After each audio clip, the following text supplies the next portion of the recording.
Well, happy February 18th, 2023. I hope you're all doing well. Doesn't look like, oh yeah, everybody can probably see me. Hopefully, let me know over in the comments if you can hear me, see me. All the status indicators say everything's good, but hit that like and let me know if you need IT consulting, you need to just bounce some ideas off of somebody. WillieHowe.com. Like hire us, contact us.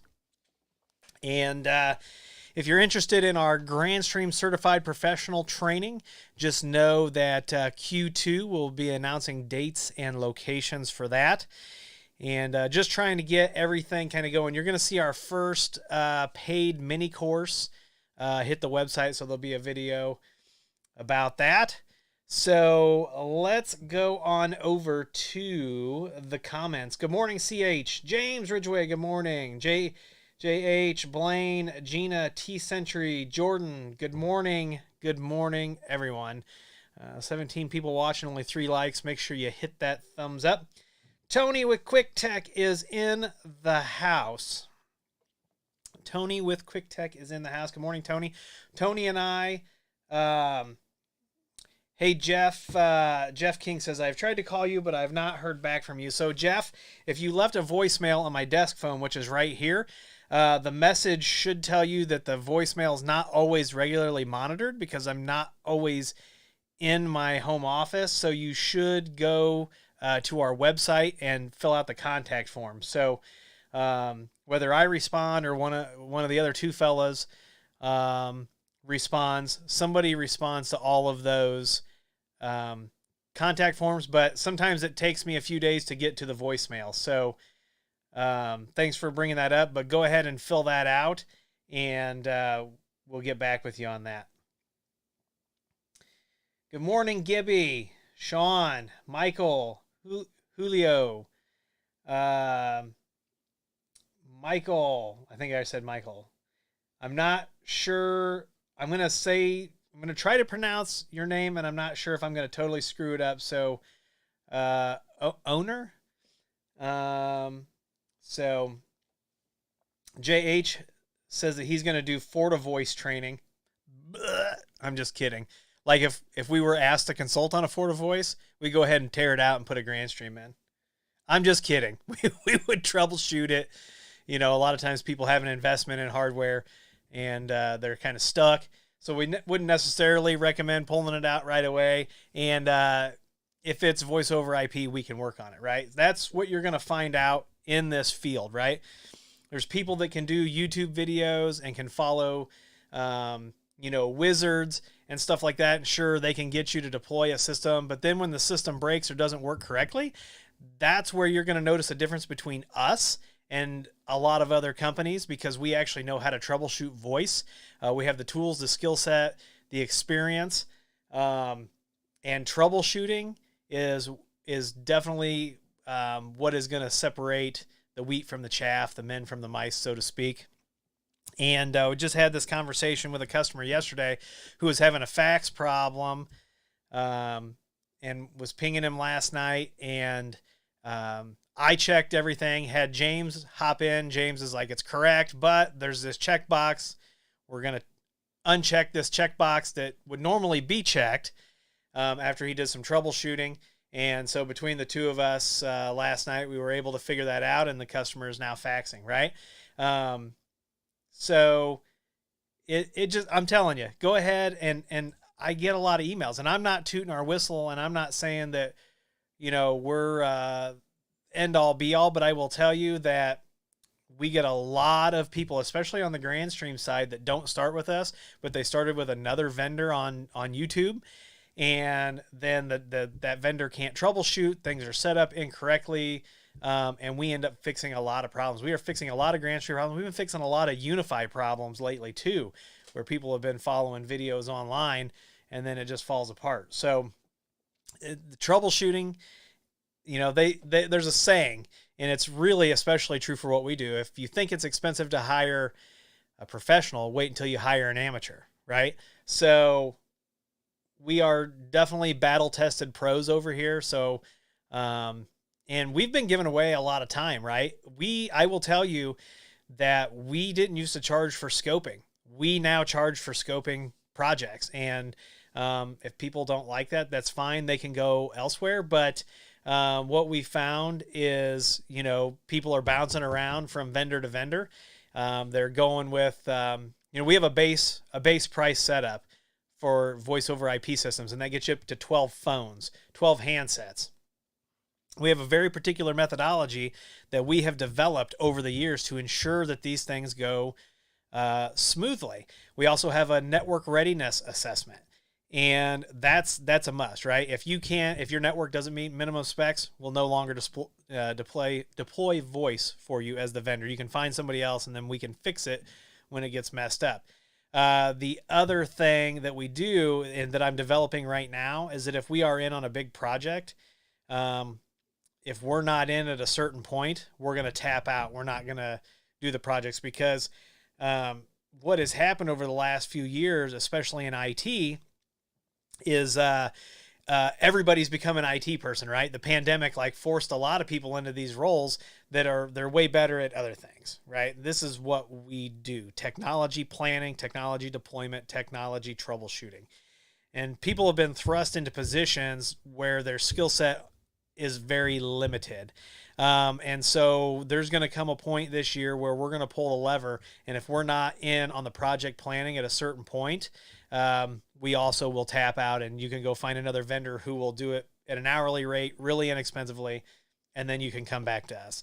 And so anybody who did the GrandStream training class with us last year can attest to the fact that we took, I have to teach a certain curriculum with GrandStream in order to certify people. But anybody might be in the comments here who was in that training class knows the extra value that we bring to the training, to the certification, to the deployments, to being our customers, right? So, and we're like everybody else. We're not impervious to making mistakes. We're not impervious to having relationships go south. It happens, right? Personality conflicts, knowledge gap conflicts, people who don't know what they don't know. Right. And I'm lucky enough to have people in my life that look at me and go, what the hell are you talking about? So I have limiters built in, and it's whether it's in my personal life or whether it's in my career with the consulting or what I do for my day job. I have people who can slow me down, stop me, and make sure that I'm doing things correctly. So back over to the comments. JH, I would be interested if you could shoot me an email about that free VM for the Fortive Voice and what the training cost is and all that. Good morning, Zach. Good morning, Dave Robertson. Good morning, John. Good morning, Doug. Gibby says, that's what I pulled from our office and put in GrandStream. Yep. Good morning, Michael. Yeah, and we have a very specific, so I can give you an outline, right? Like what my troubleshooting methodology is, but I've literally been building this toolkit, and it's ever evolving, right? And not of it, all of it is sitting behind a computer. Sometimes you got to step back and take a look at the bigger picture. And I've been building this troubleshooting skill set for 25 plus years. So let's see here. Good morning, Ryan. Doug says, yes, absolutely wonderful training. JH says, you got two kinds of IT departments, IT professionals and people who are good with computers. Absolutely. And here's the thing. Here's what I love about what happened during the pandemic, right? During the pandemic, people started reassessing the value of who they are as people and what they do as a career.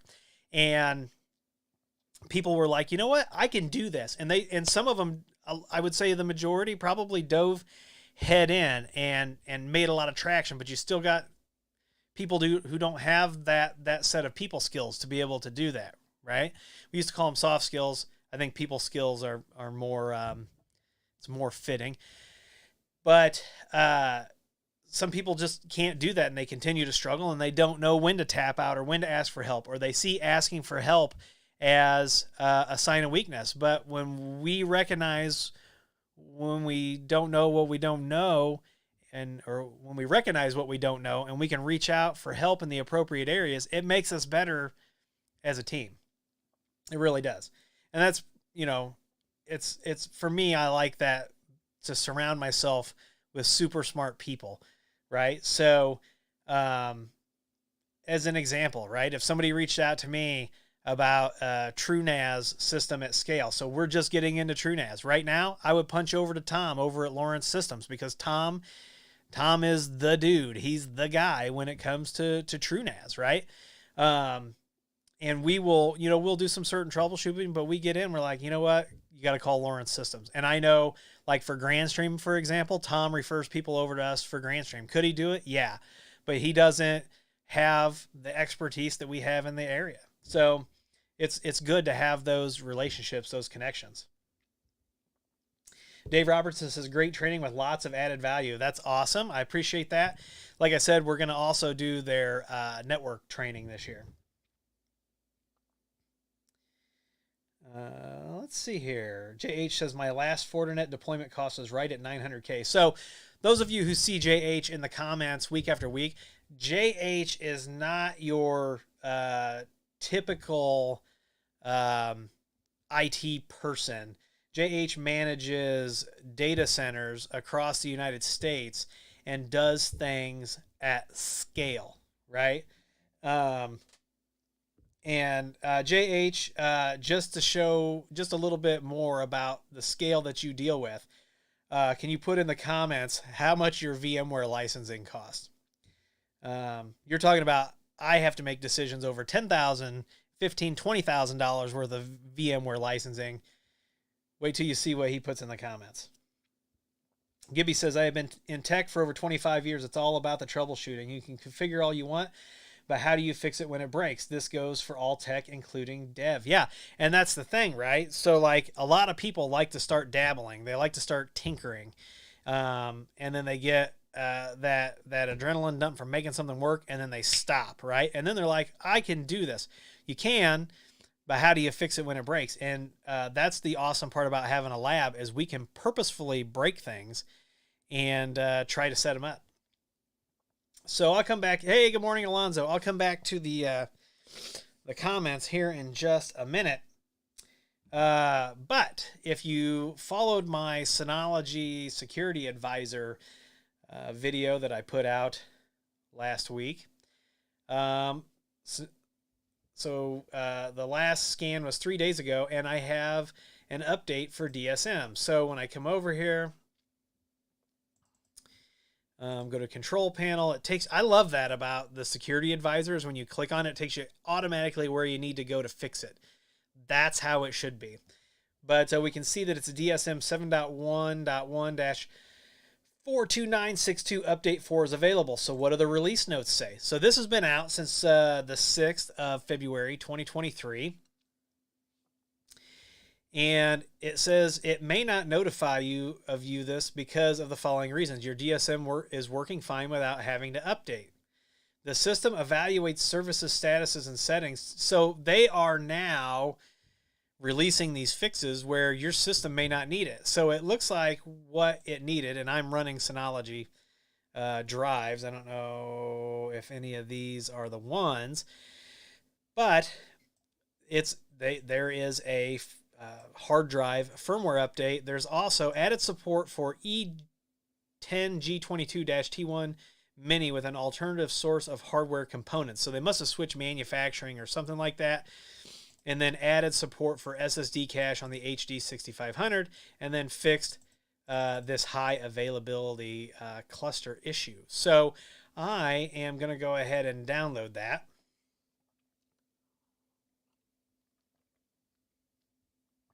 I do have a gigabit down, and it works pretty well most of the time. This NAS is actually sitting. It's super duper quiet. A little cold in my office. I think my wife's trying to freeze me out or, something. But it's got two big fans. If you saw that DS923 video, it's right over here off camera.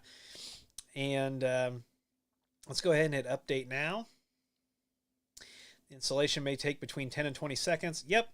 So the other thing is, so the DSM 7.2 that's going to be released first half of 2023, my contacts at Synology can't even get me into the beta program. So I'm sure that there's some sort of media reviewer out there that has beta access. I do not have beta access because they can't get me in the beta. So oh, you can hear the fans kick up. If Joe was here, he'd be loving that. But yeah, I really wish I could get in the beta, but I can't, because I'd really love to look at the immutable backups and Worm, write once, read many, that's coming this year. So that's going to go ahead and reboot. So we will go ahead and come back over to the comments. So JH says, per site, it's over $500,000 a year for VMware. So they're looking at switching. So he's got 90 sites, 90-ish sites globally at $500,000 per site. So JH manages a boatload of VMware, and he's actually the customer that VMware is concerned about. I just went through a self-audit with VMware. So good morning, William from Delaware. Good morning, good morning. Good morning, Brent. Jeremy's in the house. Hey, Jeremy. I hope you're doing well, too. So JH says he has a proof of concept. So anytime in IT, usually when you see POC, it means proof of concept. We all use so many acronyms, you can get lost in it. Oh, and that beep means the Synology is rebooted. So he has a proof of concept lab with Zen from Citrix, Proxmox, and XCP-NG with Zen Orchestra. So at your scale, JH, when you decide what can scale like that, I have a feeling it could be Zen from Citrix or XCP-NG. But I don't think XCP-NG, I don't think that organization probably has experience at your scale. Maybe they do. Maybe there's some bigger customers running it and I don't know about it. But also, I'm thinking about going back to Windows for this rig, just because did an update the other night and I can no longer render video with my GPU. So I'm not sure what's going on with that. And at this point, it's going to take a lot of troubleshooting. And I'm like, is the troubleshooting worth it? You know, so I'm thinking about going back to Windows. I've got the ISO creating in the other room on a USB. I'm really thinking about it. We'll see what happens. Ryan did the math for us real quick. $45 million worth of VMware licensing. So Jeremy's at work but listening. JH says, I looked at Hyper-V, but I don't know the future of Hyper-V. Well, it's Microsoft, right? So what's going to happen is you're still going to have on-prem, but every 30 seconds you're going to get an ad about moving to Azure. And I know you can't do that. Microsoft, the latest OSs, if you've installed them, there's so many tie-ins back to Azure, which in the right application is not a bad deal, right? So, JH says Valve data centers run on XCP-NG. Any idea how many servers they've got, how many physical bare metal hypervisors they have, and then how many VMs they run? Because Steam just hit like a milestone for actual active users. So it'd be interesting to see how big that deployment is. Ryan says switching to Proxmox would probably save $45 million. Nah, it wouldn't, because at JH's scale, JH is probably going to buy some support from the company. So at that scale, you don't want to be the person, you know, that's when you need a team. I mean, we're talking about a huge, huge scale. All right, so if I didn't switch back to Windows, I was actually looking at grabbing this Elgato Cam Link 4K because it'll allow me to use my Canon. Now, Tony is on me about getting the ATEM working, and I'm all about getting the ATEM working, but guess what? The ATEM doesn't work with Pop! OS either, or at least I can't make it work. And where I'm at is, could I follow a bunch of instructions that somebody wrote? Absolutely, I could do that. Is it worth my time? You get to a point in your life, and really, you just realize it. This is always the truth, but time is the most precious commodity that we have. Is it worth my time to mess around and do the troubleshooting that it's going to take to make the ATEM work? Or just go back to Windows. I have a Windows license. I pay for Microsoft Office. I can back up all my files and swap back over and then get back to the regular software that I use. I would still say probably stay with OBS, but I could hook it up to the ATEM. I could now have my Canon back in service reliably, have a better quality video. There's so many considerations. But yeah, they got a lot of Elgato stuff. I'm also looking at, let me know what you all are doing for smartwatches out there. So I have a Google Pixel phone, and my wife has a Samsung phone. So for Christmas, I got her the latest Samsung watch, and she loves it. And I've talked to people who have Pixels and went with the Samsung watch, and they're like, well, now I'm thinking about switching my phone to Samsung so I can actually get, full usage back and forth. And so I'm like, okay, should I just go with the Pixel watch because I have a Pixel? And let me know what you think over in the comments. So that's why I was looking at this. And then, of course, Ryobi's killing me with these new USB 4-volt tools. I have the screwdriver and I have the box opener or the cutter. They both work great. I'm looking at the flashlight. So we'll have to see, but I'm looking for tools that I actually need. And I think I'm going to do it. I think I'm going to go with the flashlight. Direct tool outlets. I also need new screwdrivers and a new knife. So I've been looking at all the Ryobi stuff. So that's probably coming soon. I'll do an unboxing. I don't know that I'll buy from Home Depot. I'll probably buy from Direct Tool Outlet because I can get factory blemish stuff. And for the factory blemish, it doesn't really bother me. So, all right, let's see. JH says about half as many as I do, but they are denser. So I'm thinking 3/4 of what I got. So, yeah. So I didn't know that. I mean, I figured Steam was running on a third-party data center platform. So I didn't know.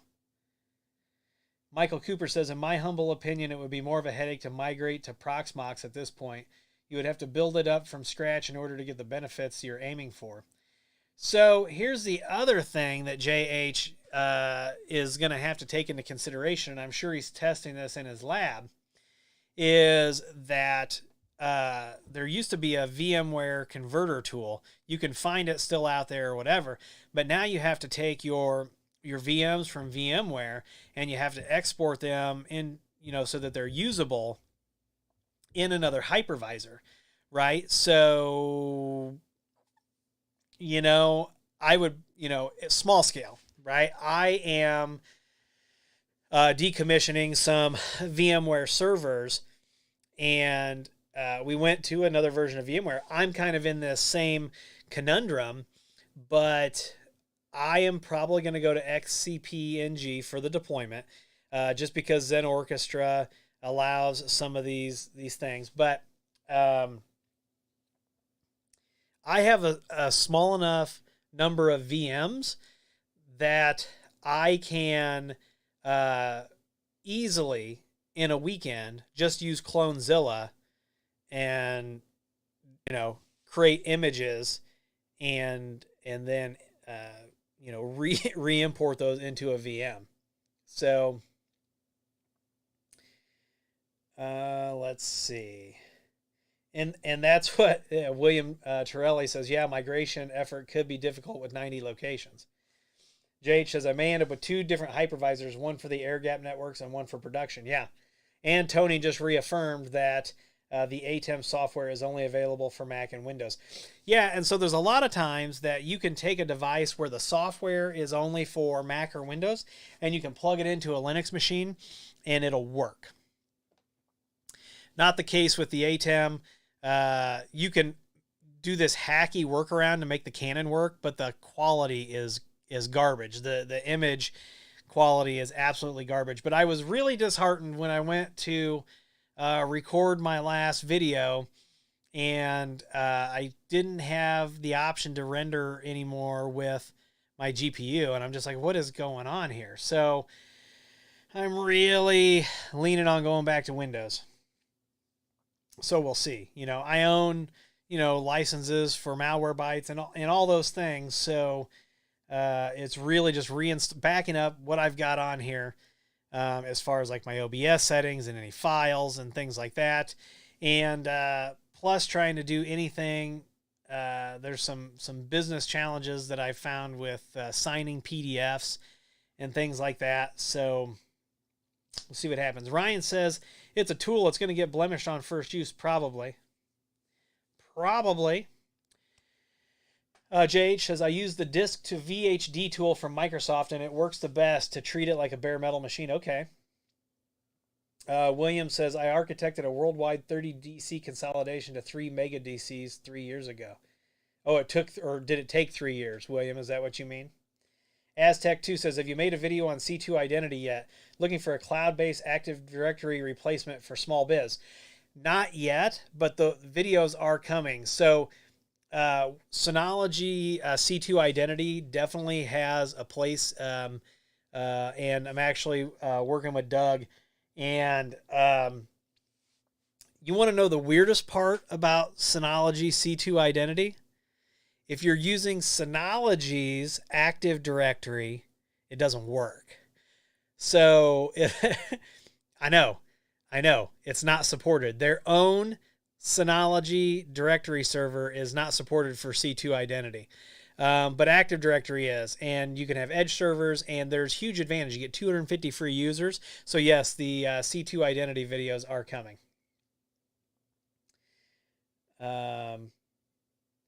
JH says, for Linux, I back up and restore to the other platform. Yeah, and even Windows these days, because Windows is an image-based installation, you can very easily back up an image of a Windows server, restore it on new hardware, and it'll fire up probably pretty quickly. Josh says, there is something to be said for software that just works and makes life easy. Yeah, and that's why I'm going back. Now, I do have the MacBook Pro, right? So that's the other thing I thought about. Do I leave this on Linux? Do I buy a dock for my MacBook Pro so I can plug everything into my MacBook Pro? So we'll see, because I've thought about selling the MacBook Pro and buying a new Windows machine. There's a lot of considerations here. I like my MacBook Pro. I use it, often, but definitely not as much as this main driver. So William says, I heard that VMware is resurrecting VMware Converter. Is that true? I don't know. So I'm a VCP 6, right? But after the buyout and the shenanigans and stuff like that, yeah, I'm running ESXi 7. I don't know how much further I'm going with VMware, to be honest with you. So, Tony says, speaking of image quality, capturing the HDMI out of the GXV 3350 leaves a lot to be desired. So, and I'd like to test that. I don't know, are you capturing with the ATEM, Tony? Because I think I'm going to capture with my Elgato HD60 once I get back to Windows. Michael Cooper says, I dislike Windows. He actually says, I hate Windows, but in some cases it's necessary. I use Windows also, Willie, for OBS recording and videos for my site. Okay. So, yeah. And there's nothing wrong with Windows if it works for you, right? Windows and all of the problems that come with it are the reason that a lot of people are employed, right? So you got to think about it that way. All right. Well, there's about 60 of you here. Go ahead and post your last minute questions in the comments. What did you think of the thumbnail, this morning? Somebody called me out on using images of people in the thumbnails that aren't me. So we'll see. And Jeremy, I know that you've had problems with Clonezilla. I have used it on 3 different hardware manufacturers, and went from an Asus, an HP, and a Panasonic Toughbook within the last 7 days, and then went to Lenovo's. And because a lot of times what we'll do if there's an M.2, we'll just swap M.2s. Not valid exercise here. So I just did Clonezilla's. It worked great. So, and Tony says he was trying to capture with the ATEM. Yeah. Michael says, I am a VMUG member, and I know that it isn't the same as Willie, but I don't even. Yeah, so VMUG, if you're not familiar with what VMUG is, VMware Users Group, they have a special subscription that is for non production employments. So basically lab, you get super, super, super cheap VMware licensing, the whole enchilada, but you can't run it in production. It can only run in your lab. So, and it's kind of like what the Microsoft Action Pack used to be. All right, good feedback on the thumbnail. I appreciate that. William Torelli says, I was a Windows bigot for a long time. 2009, I moved over to Mac and never looked back. Yep. Yep, Norton Ghost for life. So you laugh, but I used to love Norton Ghost. We would clone a dozen laptops at the same time, and it was fantastic. So, yeah. So I want to thank you all for being here. I got some things I got to do. You know, tax season is among us, so I got to finish that. And of course, with all the rules in the United States about how things are changing, things have become a little bit more time intensive to make sure that you're doing everything correctly. So got to deal with that. But if you definitely need any IT consulting, you need to reach out. Hey, Jason's here. So I want to mention this real quick before everybody bugs out. Tony and I are going to be doing a video. We're going to hopefully film at some point today, tomorrow, here in the next few days. We already wrote our outline and our script, and we're going to record Grand Stream video calling. And then Jason and I are going to be doing a video on site-to-site VPN with the Ingenious Gateway. So be on the lookout for that. Be on the lookout for this video series that I'm working on coming out. I'm going to just start shoving out tons of videos, but hopefully the quality is going to be there. But yeah, thanks for being here today. I do appreciate each and every one of you. Be awesome. I'll see you in the next video, and have a great Saturday, February 18th, 2023.